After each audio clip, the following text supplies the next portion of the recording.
Right now, nearly 1 million people in our state who rely on SNAP benefits remain in limbo, wondering where their next meal will come from. So to help fill the gap, Governor Ferguson redirected more than $2 million toward state-funded food assistance.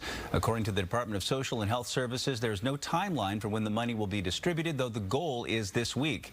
Meantime, the city of Seattle approved $1 million a week in emergency funding for local food banks and meal programs until SNAP benefits are restored. The mayor's office says selected food banks and meal programs can begin making purchases this week, with reimbursements going out next week. While thousands of Washingtonians await the funding of those programs, local organizations continue to try to fill up pantries across the Puget Sound. And Taylor Winkel joining us live at the Tacoma Dome, where a drive-through food distribution is happening later this morning. Taylor, what's going on there? Yeah, well, the Making a Difference Foundation and their food bank, Eloise's Cooking Pot, is out here every Wednesday hosting this food distribution event.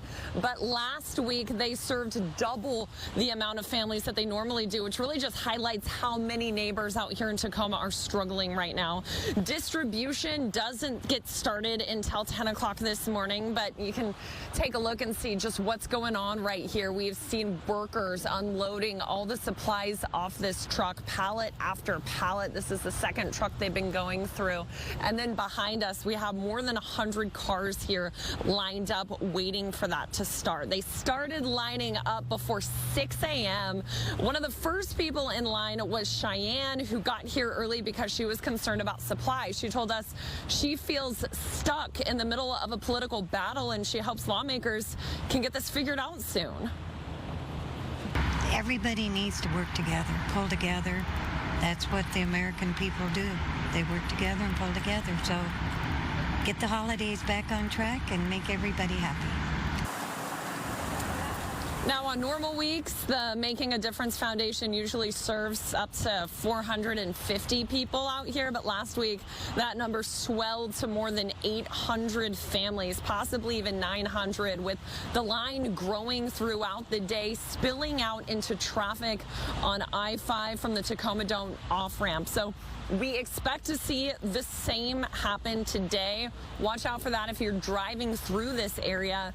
If you need a little extra help, this is happening in parking lot G, again from 10 this morning until 3 o'clock this afternoon. Organizers say everybody is welcome to walk up or drive through. If you're on the other side of this, though, and you don't need any help, they also need help. They need volunteers.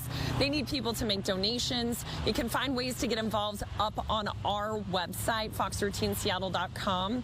And in addition to this distribution here at the Tacoma Dome, Eloise's Cooking Pot is also operating out of their normal location on McKinley Street in Tacoma. For now, reporting live in Tacoma, I'm Taylor Winkel, Fox 13 News.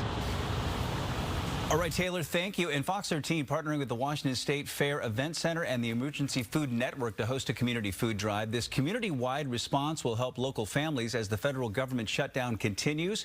And we're accepting donations at the Washington State Fair Event Center in their VIP lot from 4 until 6 tomorrow.